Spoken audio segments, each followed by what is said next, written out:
to a guy who has a total sweet tooth, like he can't control it. The Oracle of Omaha's dream company.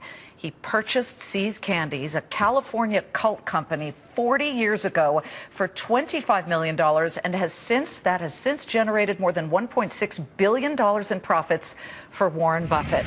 Now, the peanut brittle's hot, but look at these things. Okay, right now, these are called Polar Bear Paws. White chocolate with the caramel and the nuts and the thing.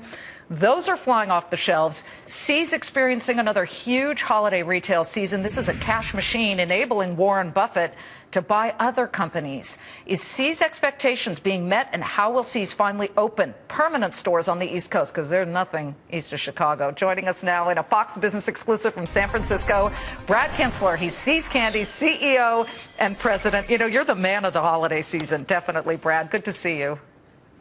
Good to talk to you, Liz, and we enjoy this holiday season. It's really big business for us. Well, it has to be. I mean, not only do you have more than 200 stores on the West Coast and anything west of Chicago, but you open up these pop-up stores, these little gift centers that do very well. But now the big story is you're going to eventually now try and go national, right? Now, haven't you tried this before? In the 1990s, See's did open a few stores back in the Midwest for a period of time, and at that time the competition was a little bit different than it is today. The brand wasn't quite as well known, and as you know, California had a very growing population, and the opportunities for the business was really back in the West Coast during those years. So they elected to pull back and focus on the West. And at this point, we now see the landscape a little bit differently, and we're very excited and opened several stores in Texas this year, as well as Oklahoma, and they're doing terrific. Well, here we go. These are the lucky states: Florida, Georgia, Pennsylvania, and Maryland. How did you choose those 4 states to start real stores? Well, we actually started in Texas this year with 2 in Dallas, 2 in Houston, and 1 in San Antonio. I would call that South. I mean, I'm talking East Coast because I'm a California girl. East Coast. I've been obsessed in utero with See's chocolates. I'm sorry. I mean, really, it's unbelievable how everybody there knows their favorite ones. We've got some here. And, you know, I know everybody talks, Brad, about how the Bordeaux is the favorite. Now, this is the Bordeaux. That's not mine, no way. My favorite is the milk chocolate covered caramel. I would eat 50,000 of them if they were put in front of me. Yeah. But, you know, the peanut brittle is, of course, Warren Buffett's favorite. But how did you choose those 4 eastern states?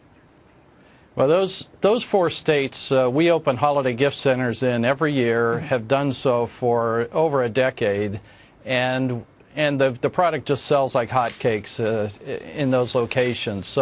So we know that the brand is very well known, very respected in those areas, and they will do very well when we put stores in. Job creation, is it in meaningful numbers? You know, in every shop, you know, we'll hire 20 people or so to run the shop, you know, for the most part through the year. We'll expand the employment, obviously, during the holidays, but it all adds up over time, and this year, at Christmas, we're employing over 7,000 people in our business, so we do our part.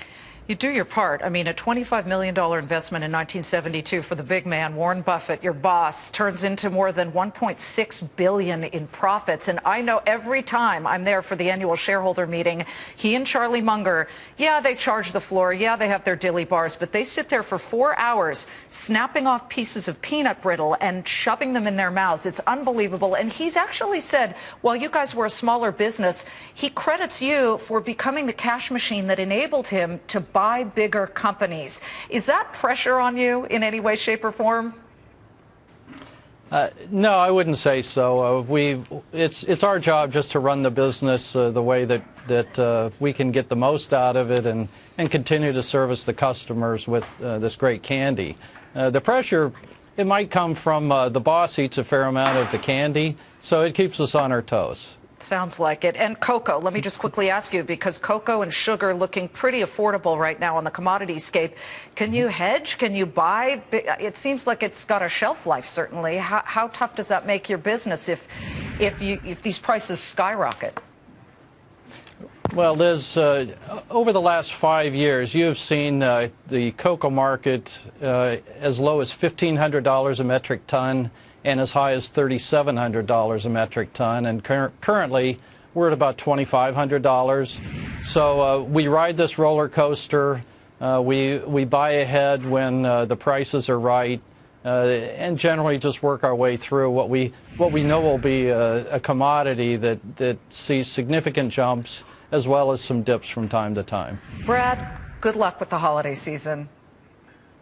Appreciate it, Liz. Nice talking to you. Got to try one of the polar bear paws. My mother's currently obsessed. So, yeah, the polar bear paws, the white chocolate with the nuts and the thing and the caramel, not bad.